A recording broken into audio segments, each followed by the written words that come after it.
বর্তমান স্ক্রিনে যে প্রশ্নপত্রটা তোমরা দেখতে পাচ্ছ, এটি কিন্তু এই 2025-এর জুন মাসের প্রশ্নপত্র। এটি কিন্তু 5 জুন থেকে 23শে জুন যে এনটিপিসি পরীক্ষাগুলো চলছে, সেই পরীক্ষার থেকে কিন্তু কালেক্ট করা এই প্রশ্নগুলো। ইতিমধ্যেই অনেকেই কিন্তু পরীক্ষা দেওয়া হয়ে গেছে, অনেকের পরীক্ষা বাকি আছে। যারা পরীক্ষা দিতে বাকি আছো, এখন এনটিপিসির পরীক্ষা দিতে বাকি আছো, তারা কিন্তু এই এই যে প্রশ্নপত্র, এখান থেকে তোমরা কিন্তু অনেক সাহায্য পাবে। তা আমরা কিন্তু এই প্রশ্নপত্রটা কালেক্ট করেছি বিভিন্ন পরীক্ষার্থী যারা পরীক্ষা দিয়ে এসছে তাদের কিন্তু মুখের থেকে প্রশ্নগুলো কালেক্ট করেছি। তো অ্যাকচুয়ালি বলতে পারো মেমোরি বেসড প্রশ্ন। তো এই প্রশ্নগুলো কিন্তু এনটিপিসি 2025-এ এসছিল, 2025-এ এসেছে। যারা গত 5 জুন থেকে পরীক্ষা দেওয়া হয়ে গেছে এ পর্যন্ত, তাদের কাছ থেকে কিন্তু এই প্রশ্নগুলো সংগ্রহ করেছি। আগামী যারা পরীক্ষা দিতে বাকি আছো এখনও, তাদের জন্য কিন্তু এই প্রশ্নপত্রটা কিন্তু খুবই হেল্পফুল হবে। তাই কী কী প্রশ্ন পড়েছিল এখন দেখো, জানো, বোঝো, সেভাবে তোমরা তৈরি হয়ে বাকি পরীক্ষাগুলো, বাকি যে দিনগুলো আছে তাতে তৈরি হয়ে তোমরা এই পরীক্ষাটা দিতে যাও। তো তোমাদের যাতে হেল্প হয় তার জন্য কিন্তু আজকের এই ক্লাসটা আমরা নিতে চলেছি। তো এরকম কিন্তু আগেও দুটো তিনটে আমরা ক্লাস দিয়েছি তোমাদের ইউটিউবে তোমাদের সুবিধার্থের জন্য। তা এবার আমরা এটা কিন্তু চতুর্থ ক্লাস তোমাদের জন্য দিচ্ছি। তো দেখো আজকে আজকে প্রথম প্রশ্ন কি আছে, ভারতের প্রথম ভাইসরয় কে ছিলেন? ভারতের প্রথম ভাইসরয় ছিলেন কে? তো এখানে কিন্তু আমরা উত্তর করে দিয়েছি, ভারতের প্রথম ভাইসরয় ছিলেন কিন্তু লর্ড ক্যানিং। সালটা ছিল 1856 থেকে 1862। 1856 থেকে 1862 কিন্তু লর্ড ক্যানিং কিন্তু প্রথম ভাইসরয়।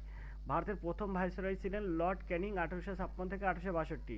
দেখো তারপরে কিছু অ্যাড করে দিয়েছি, ভাইসরয় ছিলেন ভারতের দেশীয় রাজ্যগুলিতে ব্রিটিশ সাম্রাজ্যের প্রতিনিধি। লর্ড ক্যানিং ভারত শাসন আইন 1858 দ্বারা প্রথম ভাইসরয় এবং গভর্নর জেনারেল হয়েছিলেন। আশা করি তোমরা বুঝতে পেরেছো। তো এটা কিন্তু সঠিক উত্তর হবে কিন্তু লর্ড ক্যানিং। তোমাদের অপশানে কিন্তু লর্ড ক্যানিং ছিল। তো ভারতের প্রথম ভাইসরয় ছিলেন লর্ড ক্যানিং। সালটাও মনে রাখবে পাশাপাশি, 1856 থেকে 1862 সাল। আমরা পরের প্রশ্ন কি এসেছিল সেটাই দেখব। তো পরের প্রশ্ন দেখো, পরের প্রশ্ন আছে রাজ্যসভার প্রথম চেয়ারম্যান কে ছিলেন? এখানে রাজ্যসভার প্রথম চেয়ারম্যান কে ছিলেন? তো এখানে এর সঠিক উত্তর হবে ডক্টর এস রাধাকৃষ্ণন। আশা করি তোমরা বুঝতে পেরেছো, ডক্টর এস রাধাকৃষ্ণন ছিল রাজ্যসভার প্রথম চেয়ারম্যান। চলো আমরা পরের প্রশ্নটা দেখি কি আছে।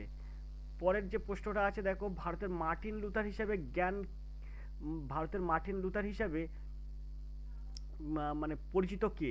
ভারতের মার্টিন লুথার হিসাবে কে পরিচিত? পরের প্রশ্নটা আছে, ভারতের মার্টিন লুথার হিসাবে কে পরিচিত?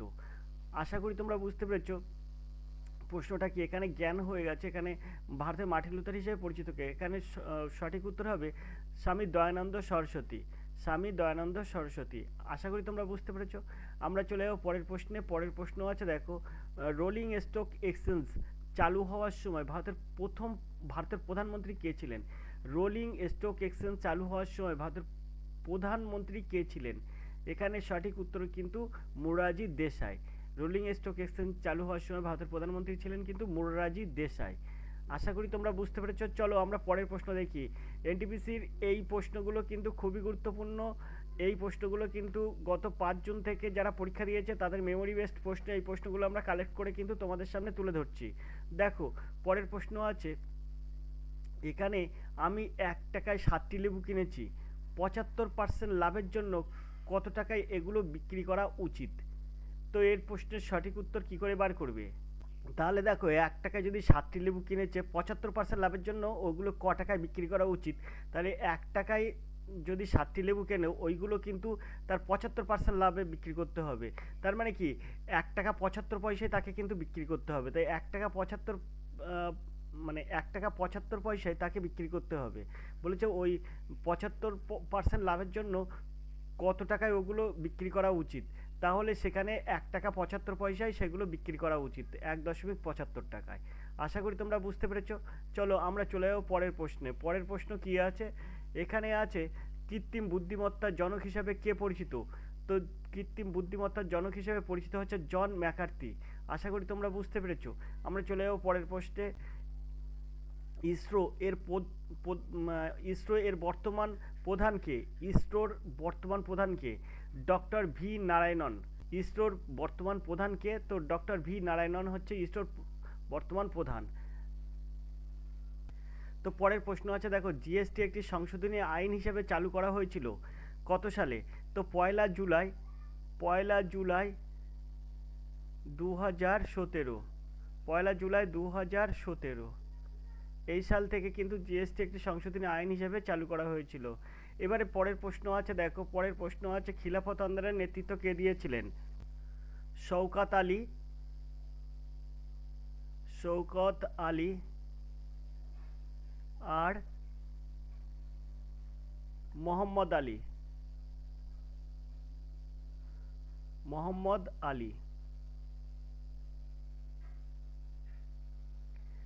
শওকত আলী ও মোহাম্মদ আলী কিন্তু ভারতের খিলাফত আন্দোলনের নেতৃত্ব দিয়েছিলেন। চলো আমরা চলে যাই পরের প্রশ্নে। পরের প্রশ্ন দেখবো কি আছে। তো পরের প্রশ্ন আছে দেখো, 2024 সালে ডব্লিউপিএল ফাইনাল কে জিতেছিলেন?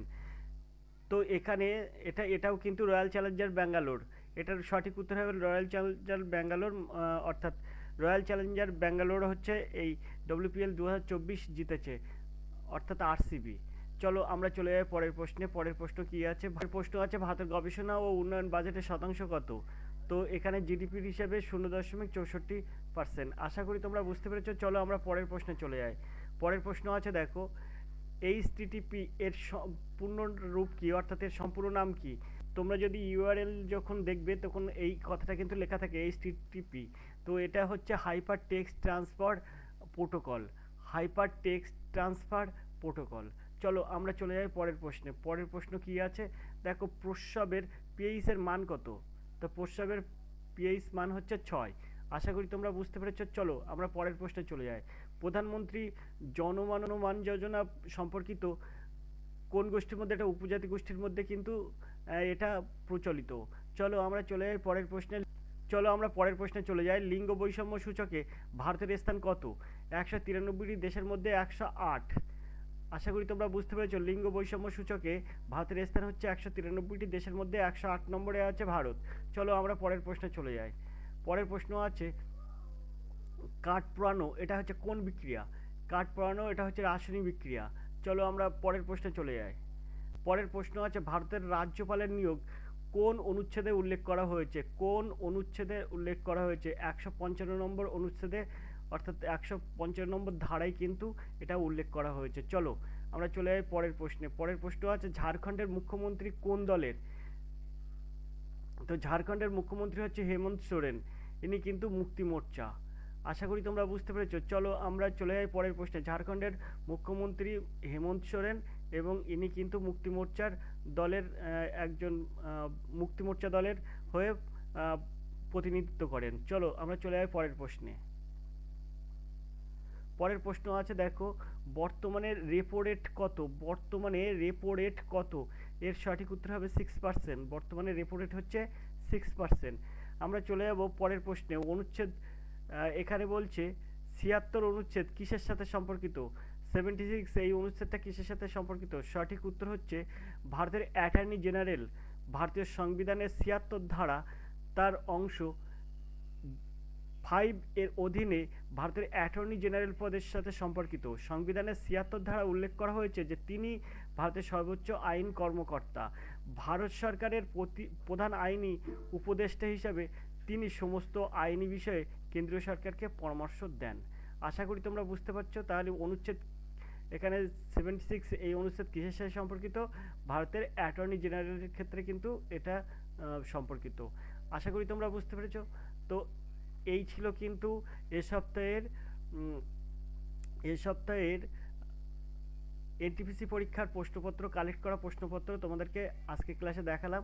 ইতিমধ্যে আমরা 3টি ক্লাস করেছি এই কালেক্ট করা প্রশ্ন নিয়ে। যদি তোমরা না দেখে থাকো সেই ক্লাসগুলো দেখে আসবে। আর আজকের ক্লাসে এই প্রশ্নপত্রগুলো কিন্তু রিসেন্ট পরীক্ষা হয়ে গেছে, তা কালেক্ট করে কিন্তু তোমাদেরকে দেওয়া হয়েছে। তো আজকের ক্লাসে এই পর্যন্ত রাখছি, দেখা হবে পরের ক্লাসে। ততক্ষণ তুমি ভালো থাকো, সুস্থ থাকো। ধন্যবাদ, তোমাদের শুভ হোক।